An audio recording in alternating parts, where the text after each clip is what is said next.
Let's make low sodium ziti. Our ingredients. The only salt is going to come from the cheese blend and the turkey.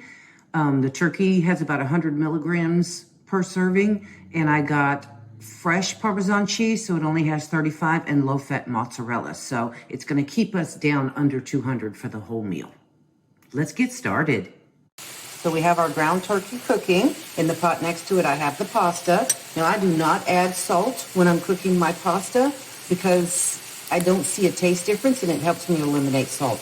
When the turkey's almost done, we're going to add some garlic, and we're going to add our chopped onion. And we're going to let that simmer.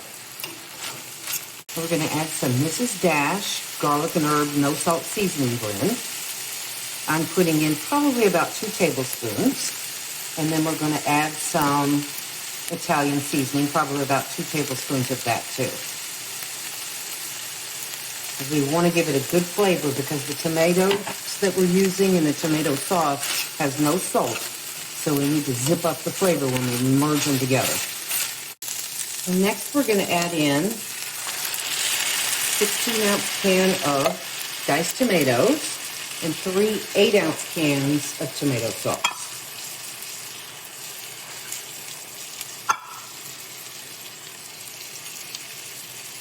And we're going to stir that up and mix it up really well.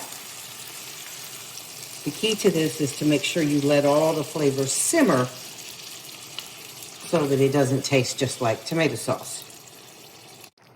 Because our sauce is so low sodium, we've got to do something to jazz it up. So we're going to add just a little bit of sugar, just about 3 tablespoons.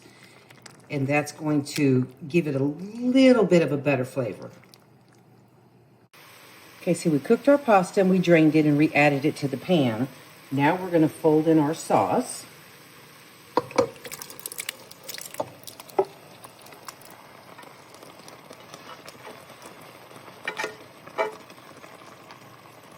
And you want to stir it up and you want to let it continue to cook for about 5 or 10 minutes. That's so that the noodles will absorb some of that liquid and give you a little added flavor.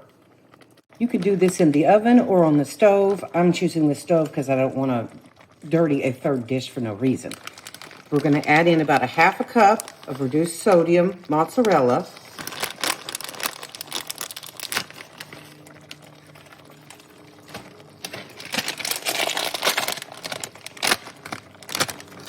And we're going to add in, I just call it a handful, but I suppose it's about 1/4 cup of Parmesan.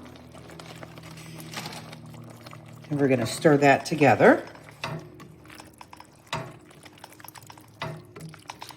For the top, we're going to be using Parmesan versus mozzarella because Parmesan has less sodium than mozzarella, even when they're reduced sodium. So that's what we're going to be putting on the top of this. You simply want to stir it up, and you can adjust your cheese level accordingly. I love cheese, which is unfortunate for somebody on a low sodium diet, but I do. I'm going to sprinkle some Parmesan on the top,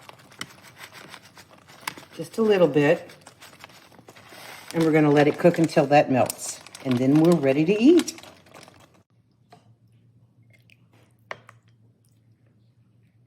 Low sodium ziti. Yum.